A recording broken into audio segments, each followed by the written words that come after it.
Okay, we're live. All right, welcome everyone. This is OKSA Connects, and we're connecting with Guadalupe Tovar. And today we're talking about National Foster Care Month. If you don't know, May is National Foster Care Month. Happy National Foster Care Month to everyone out there. Today we're going to be centering the experiences of young people in foster care and talking a little bit about the best ways that we can support the best kind of supports foster care can offer to help young people transition out of foster care and into successful adulthood. Being National Foster Care Month, this is a time to acknowledge and center the experiences of the nearly 463,000 young people in foster care, as well as the supportive professionals and caregivers who help them achieve permanency and grow into thriving adults. A few statistics I want to throw your way, Lupe, before we get started. So one thing that I read was, this is from Annie E. Casey Foundation's Framework for Partnering with Youth. They say that a strong support system of professionals and family can help young people address the challenges that they face during their transition to adulthood, and that virtual engagement tools can be used to establish and maintain that support system by enhancing connectedness.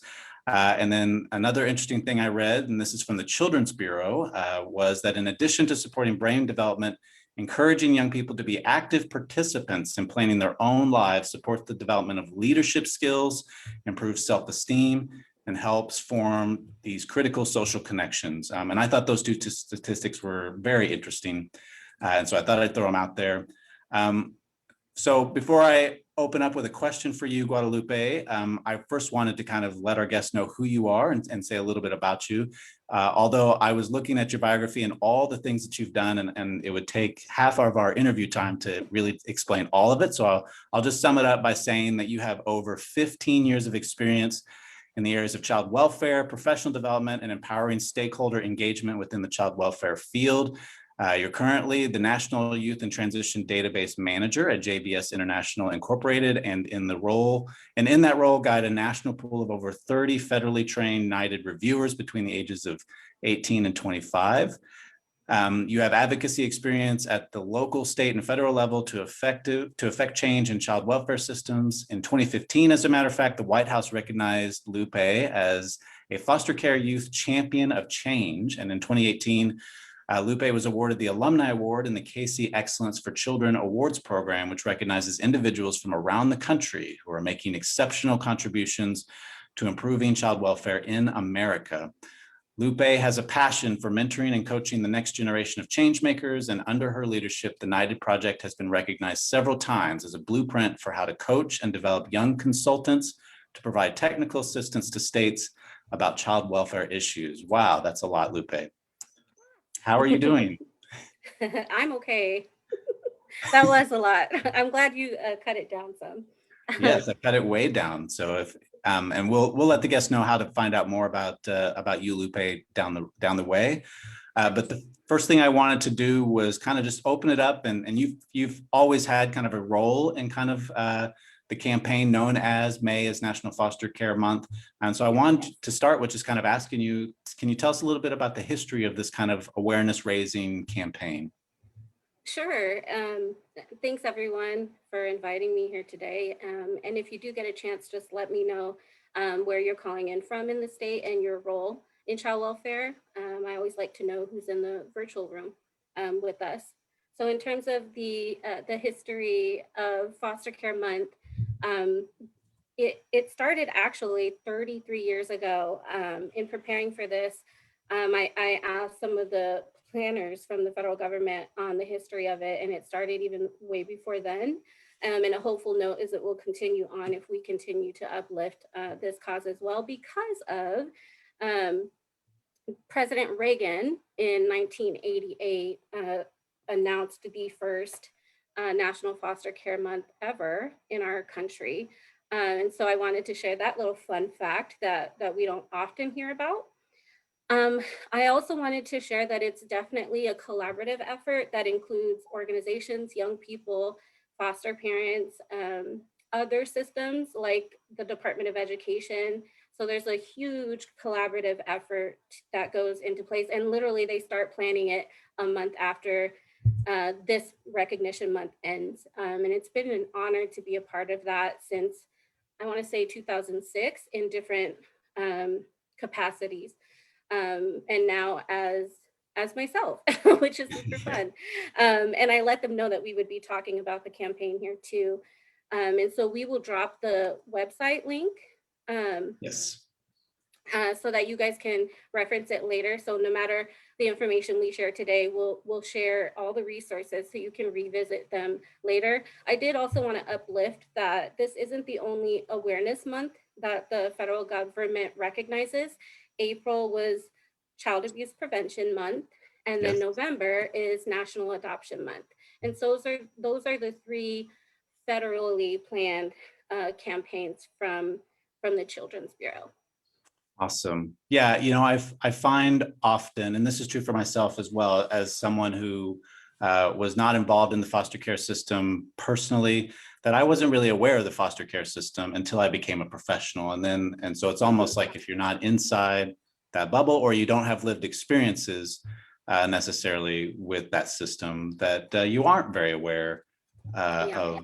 of the system or of the experiences and maybe some of the triumphs and challenges that folks who have those experiences have. And so it's an important month, I think, to really, as you said, uplift. Yeah, definitely. I think one thing about foster care and child welfare is that it touches all walks of life in all spaces of our country and the world. And unless we bring visibility to the cause and share and uplift the experiences of our community and allies and partners, that people only know about it, unfortunately, from the tragic stories that we hear or the stories portrayed on shows that I like Law and Order, and Right. that's not the foster care community that we know and we work for every day. Exactly. Well, just to kind of think about and start with kind of uplifting and centering these experiences, what are some trends that you see kind of happening nationally when it comes to the foster care system? Well, one thing that you mentioned, and I think that AVCAR's data, and again, we will throw the links into the comment. AVCAR's is one of the data reporting systems that the federal government utilizes to keep track of the funds that states utilize to support families and young people. And like James mentioned at the beginning, one truth is that young people are still aging out of foster care, and there still are 500,000 young people in foster care every given day. And so the need is still there for us to continue to center the services and supports that we provide children, youth, and family to each unique family and young person. Um, and the data really tells the story of what's happening out there. And through my day job, through the National Youth and Transition Database, I think within the last 3 years that participation rates have gotten better, which means that more young people are sharing the experiences that they're having in foster care at 17, 19, and 21, which means that states are really doing a lot better job contacting and having meaningful engagement with young people when they do conduct the surveys, but also in between the ages that they are surveyed, which means checking in on how they're doing in school, saying happy birthday, acknowledging other milestones that they're going through, so that when you do check in with them again at 19 or 21 or during a pandemic, that they see it as a genuine connection as opposed to another thing that they're being asked to do. And so I truly do see a trend of more states and providers trying to make each engagement opportunity with a young person more meaningful. Um, and Yeah, I oh, see go it as ahead. almost, I see it like, we want to have these authentic engagements, but also we don't want them to come off like they're just, here's your standard government response about how you're Yeah. doing. We want it to be this really authentic thing.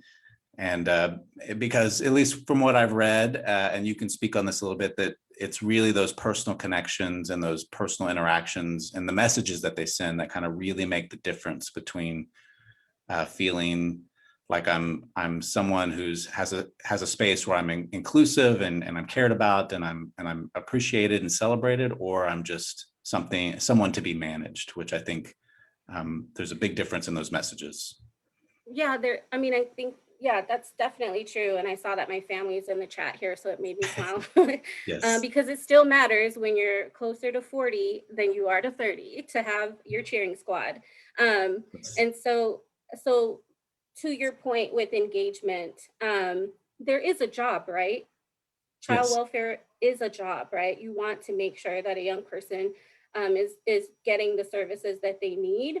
But to me, if we do that through the lens of relational permanency, of individualized planning and conversations, meeting the young person where they are, listening to them first before getting into the work, that you start to learn more about them, and you start to let them know that what you have to say matters.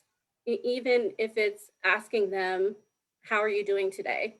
And I know I always value when someone would meet me in an environment that I'm comfortable in. And Yeah. sometimes that would be Starbucks. But I mean, it could be whatever coffee club or tea club you're Of in. course. Of course. Um, or the drive in the car, putting on the type of music that your young person likes as opposed to what you favor. So it's really about adding those points of engagement with the young person. Yes, exactly. And a trend that I've noticed, and I want you to talk about, is this idea of, and this isn't new. And so for some of us, this will be kind of things we've heard about, but for others, it might be a little bit new, which is this idea about approaching our work as we think about supporting as collaborative problem solvers or as supports, right? And that we're doing things with young people and not necessarily to them or for them, right?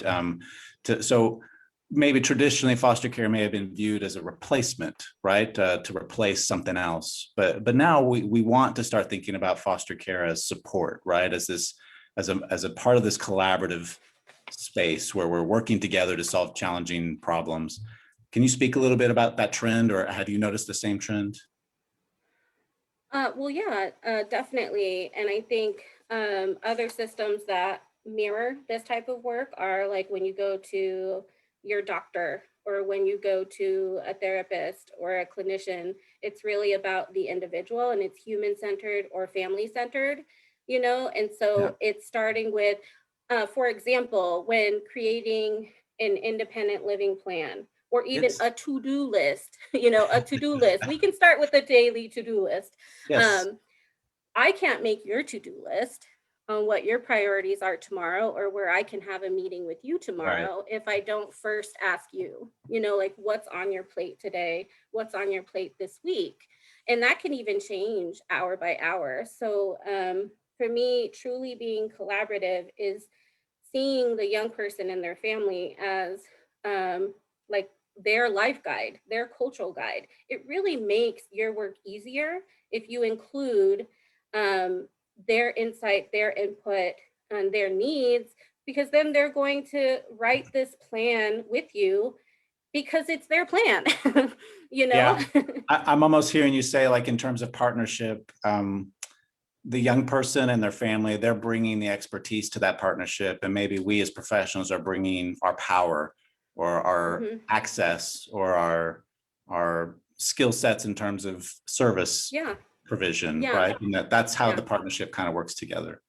Yeah, and I definitely think they're both needed. Like Yeah. we need our foster parents and our providers to be able to feel empowered and supported in being able to say yes or no to their family member. On normalcy activities, if a young person wants to go and spend the night somewhere, wants to join a club or extracurricular, that they are the liaison from the young person to the worker, but also the worker is able to be transparent and honest with the parent and young person about what the limitations are. One still common thing is driver's license and getting access to driver's license. It's not that the young person has done anything wrong, but it's more of a state liability thing. So Right. sometimes if we don't empower young people with the knowledge of what their rights are, as young people in the care of a system, then it can feel like they're being told no just because they're in foster care today. And that's not the case, you know. Right. And with each new placement or new worker, it starts all over. The trust building, the relationship building, it starts over. So it's everybody just has to also have give grace as well, because we're all humans trying to make it through the day together. And to me, honesty and transparency are the key to that. Yeah, I agree completely. You mentioned a couple of things. As you were giving that answer, I was thinking about all the various agencies and kind of how challenging it can be sometimes for a young person or their family to navigate across these various agencies. I think we sometimes think foster care and we think child welfare, but often there's other systems involved: Yeah. education, the Hmm. court. Uh, when you mentioned just like essential documents systems or Yep. agencies, right? And so there's all these variety of agencies. What are you noticing as far as good practice about working collaboratively across those agencies to kind of to make sure that that support shows up? Well, again, for me, they all speak a different language, Yeah, right? And oftentimes, the young person and the parent are the ones that are most knowledgeable of what's going on in these other areas, in these other plans, right? All of the competing plans and priorities.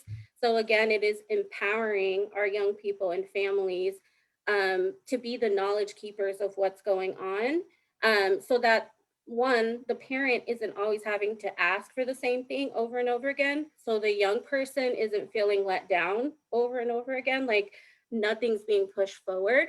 Um, but I also think like updates to the parents and young people is super important too. But yeah, also getting everybody in the room or virtual room, like who's doing your education planning, who's doing, this planning, who's doing that planning. Um, and if anything, it should all come together at the court hearings, you know?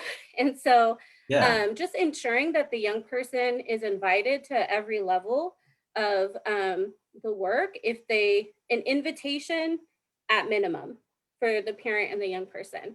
I think that the young person still has the decision, the power to make the decision if they're ready to go to these appointments, but they should always have the option to submit written comments or questions as well. yeah. I would imagine any young person who and their family has an option to kind of be involved in those court hearings, be an active participant in those cases. Just it increases the outcomes for everybody. We all benefit from that. Mhm. Speaking of that, so a trend that I've also noticed is really shifting our paradigm away from this idea of when a young person enters foster care, we're replacing their family of origin with something else, right? And instead, shifting our ideas to thinking about how could we prevent out of home placement in the first place, right? So prevention, but also permanence, right? And so how do we help a young person achieve that level of stability and permanence? And so, can you talk a little bit about some of the things you're seeing in terms of prevention, permanence, and those trends? Yeah, so in terms of prevention planning, I think the most important thing is to get rid of bias. Um, because we already know the reasons why, the varying reasons why people and families are impacted by child welfare. And so we all at some point in our life have made a mistake.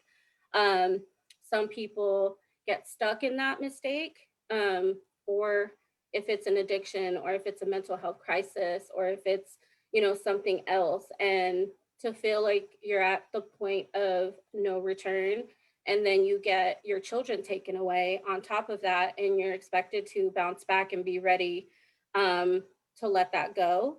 That's not the case for every family, and they should be met with grace when able to.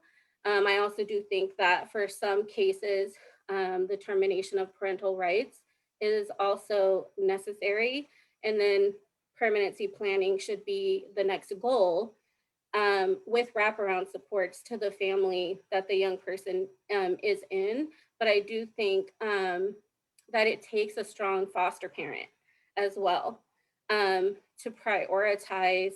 I'm gonna get emotional here because it is a little personal for my family, but to prioritize the importance of staying connected to your roots, Yeah.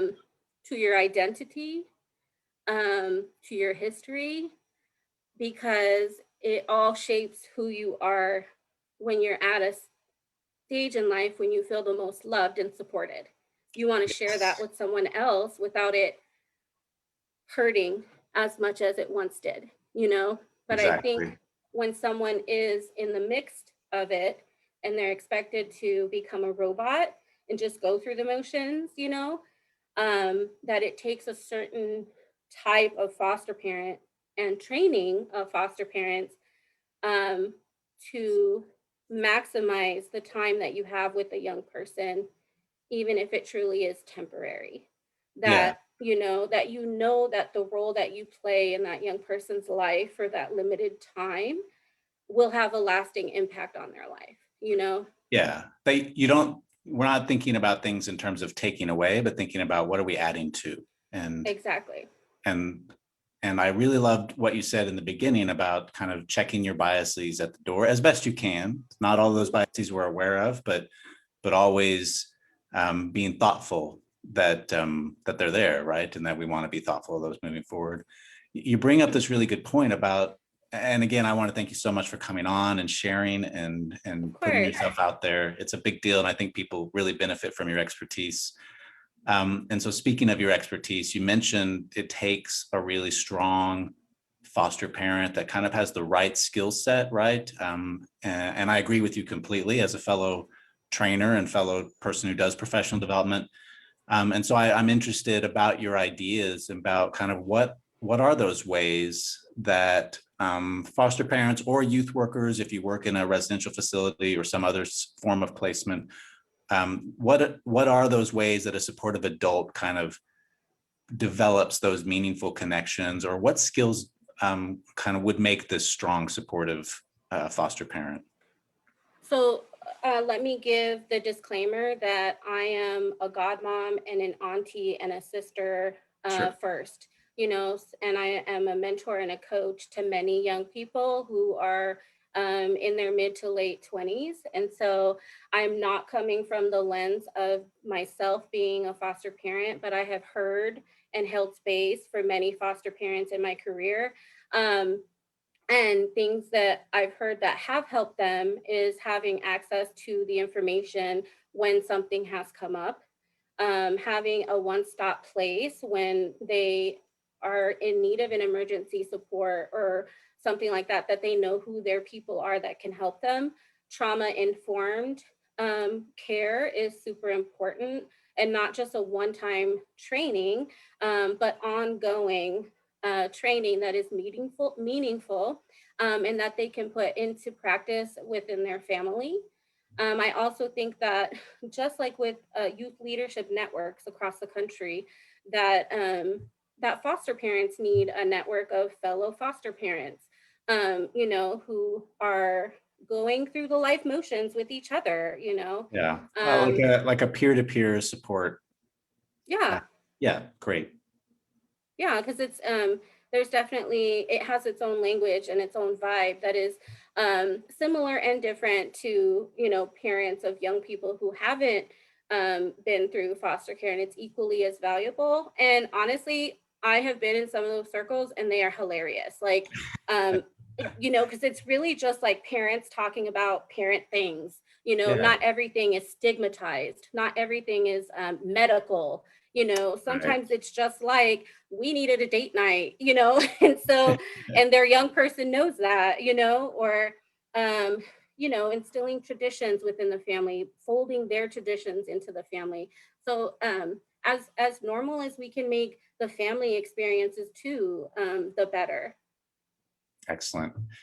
I think that's all great advice and great ideas. And I think it speaks to kind of what we can do to support meaningful connections kind of one-on-one.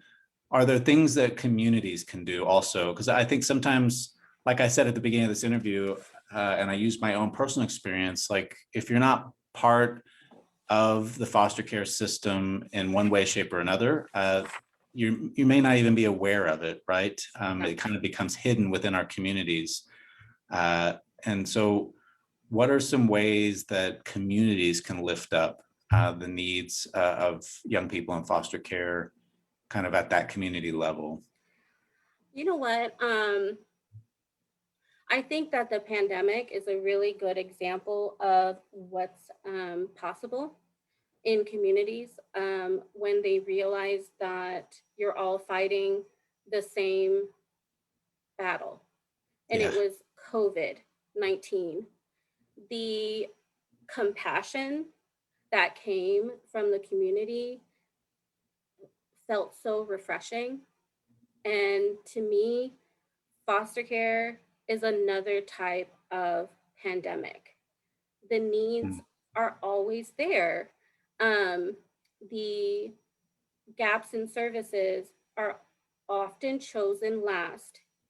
And if it wasn't for the voices of children, youth, and allies like yourself, the pandemic relief package would not have passed.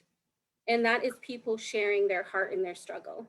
If our community saw foster families and foster youth as their families and their youth, that they would cut back foster care.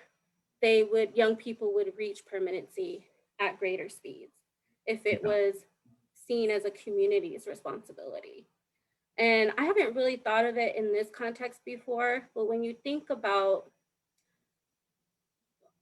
why young people are taken into foster care, um, those common dangers are not foster care specific. Mm. Yet when it impacts families, it's treated as if something that the young person did.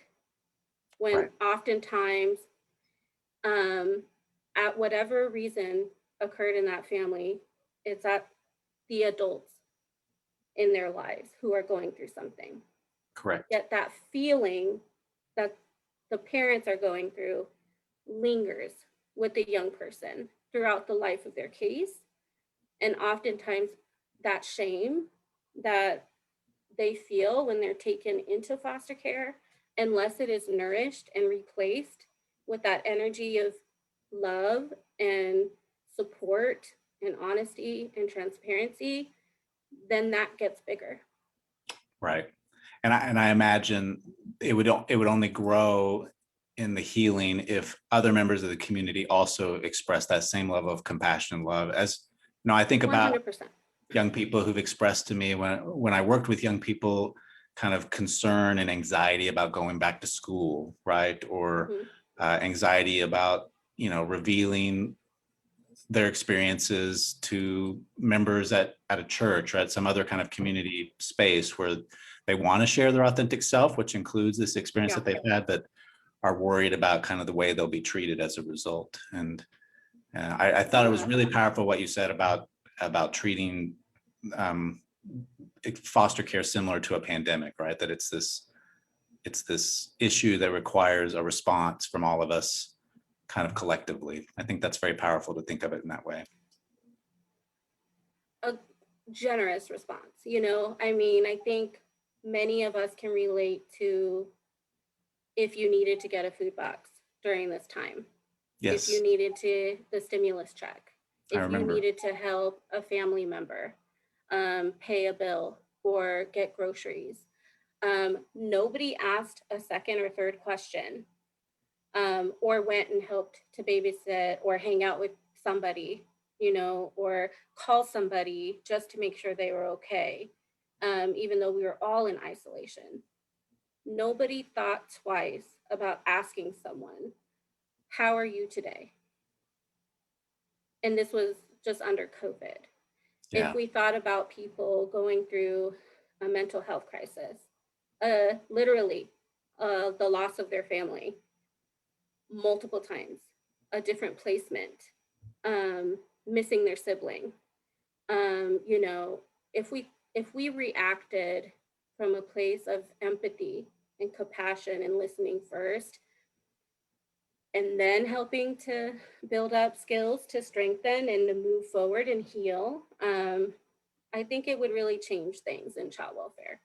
The I agree. expectation, yeah, the expectation is often that you flip the switch when you go to a new family or a new Right. school, and you don't even get to grieve what was just lost, if there was anything for the young person or the parent. I mean, secondary trauma is also real, Yes. with workers and providers. And I think the more we can be open about sharing our mutual stories through this work, the sooner we can heal and grow forward and Yeah. create amazing young professionals and families. So it's like a badge of honor, to be Yeah. raising someone from foster care, as opposed to I'm a foster parent. I want people to be like, I'm a foster parent. I've been a foster parent for this long, and this is what my kids are doing, as opposed to putting foster in front of everything. Like, this is my family, this is my Yeah. community. I think that's a great point.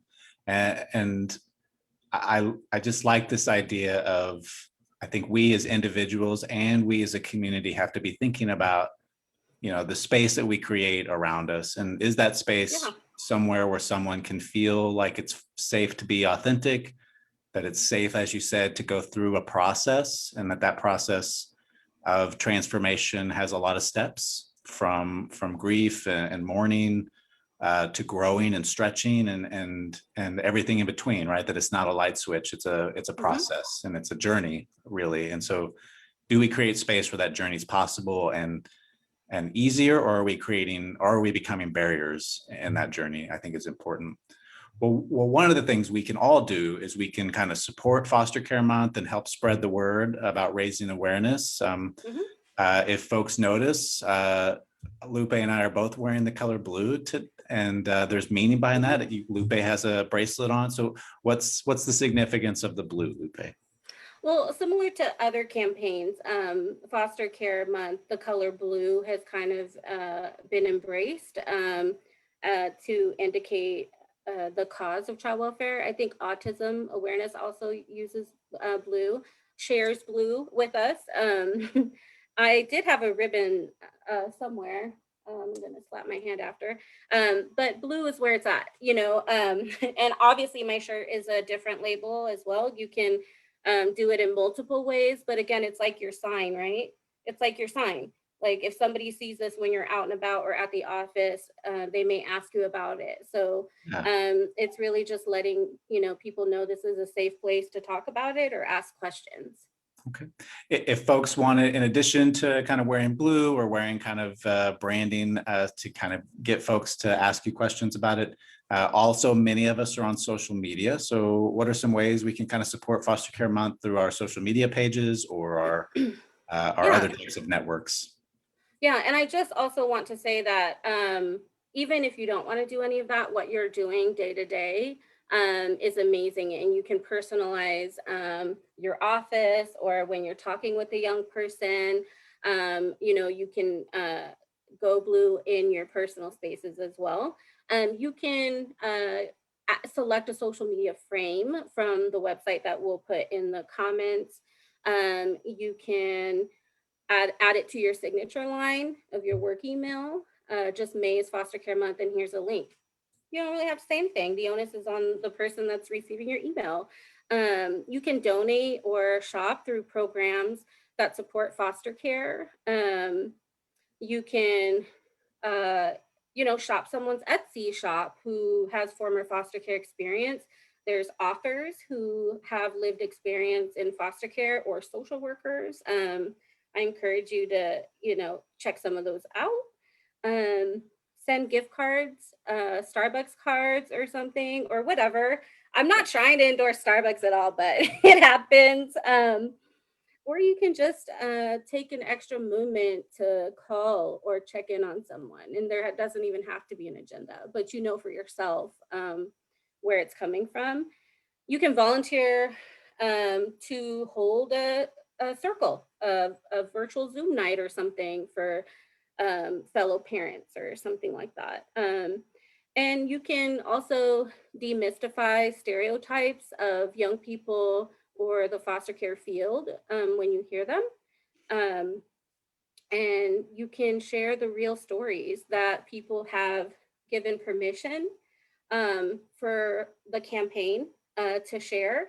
But I would just caution you of sharing other people's stories without getting permission from them.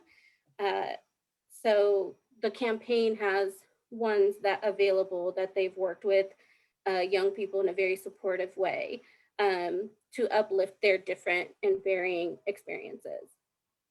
Awesome. And so Lupe is correct. We are going to put the websites in our Facebook comment feed. Yep. But so I know one of the resources is the Children's Bureau's website, childwelfare.gov, foster care month. What's another kind of resource? Is it? Oh, yes. I'm sorry. Go ahead. What's another resource?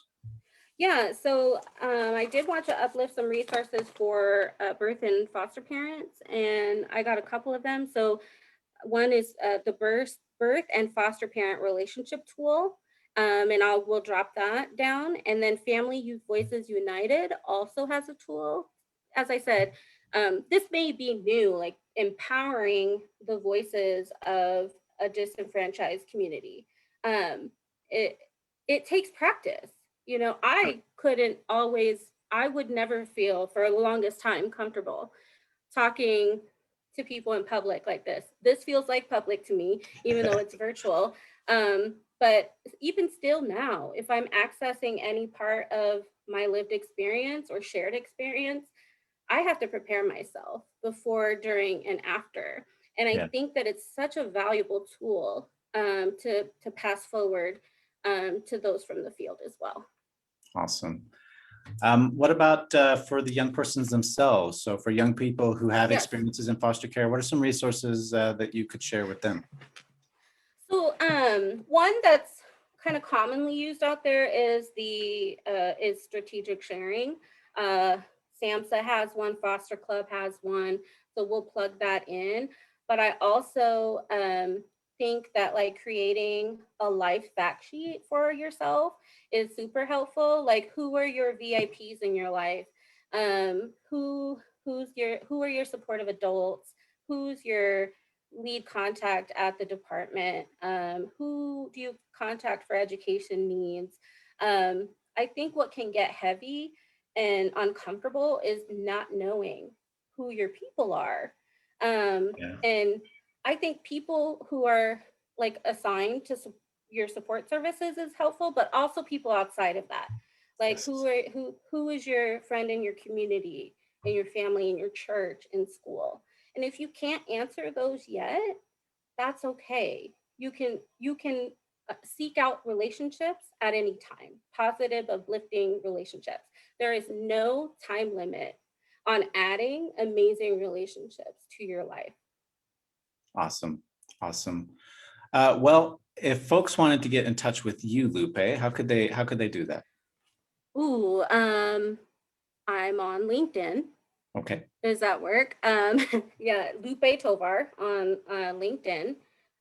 We will drop that link as well. Yeah, and yeah, I'll leave it there. Okay.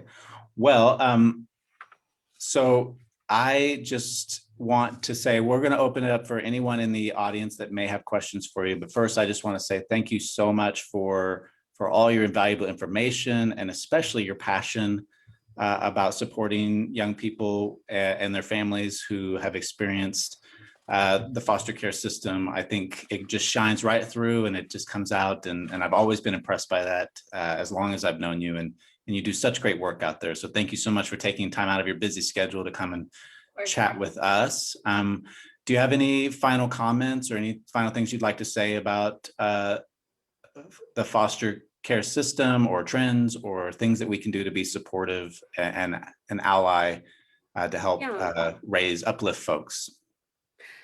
So I think we've shared like the big picture of what's happening nationally, but what I really want to share is that no action that you take during foster care month, but every day after, no time that you invest in a young person is too small. Every action will and could potentially spark something in a young person, or families. I'm grateful for those in my life, and my upbringing who did that. I truly think that even if it's like a moment or a glimpse into normalcy, that it can, plant the seed of hope in a young person and change what they think of themselves. It's because of people who saw me before I saw myself as a little young tyke. When I experienced foster care for the majority of my upbringing, um, who planted the seed of like hope, in my life. And if it wasn't for the moments that they shared with me, or even the moments that they coached me to, if I wasn't doing something that was,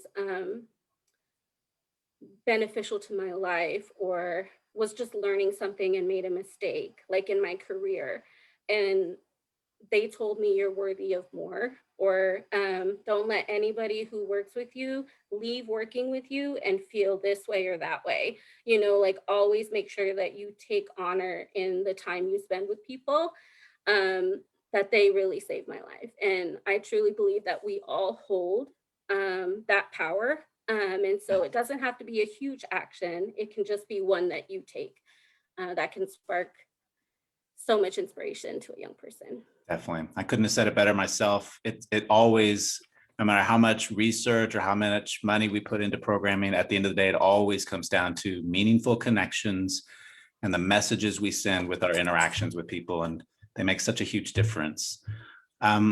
So let's open things up. If anyone would like to ask Lupe a question, if you're participating on Zoom with us right now, or if you're participating on Facebook, if you want to drop a question in the chat, and Lupe will do her best to answer those now. Sorry. No, you're okay. I'm trying. It's to like Facebook. thinking three things and talking at the same time, not always my strong suit. All right. Well, if you think of a question later and you want to ask Lupe something, feel free to connect with her on LinkedIn. That's her professional page, and we'll drop that in the Facebook comments. So thank you so much, Lupe, for joining with us and sharing with us your time and your passion. We will be back with OKSA Connects next week, actually. So May is also Mental Health Awareness Month. And we will be talking with the CEO of the Mental Health Association of Oklahoma, Terry White, to raise awareness for individuals who experience mental health and what we can do to be supportive of that. So join us then. In the meantime, thank you so much, Lupe, for visiting us, and we'll see everyone next time on OKSA Connects.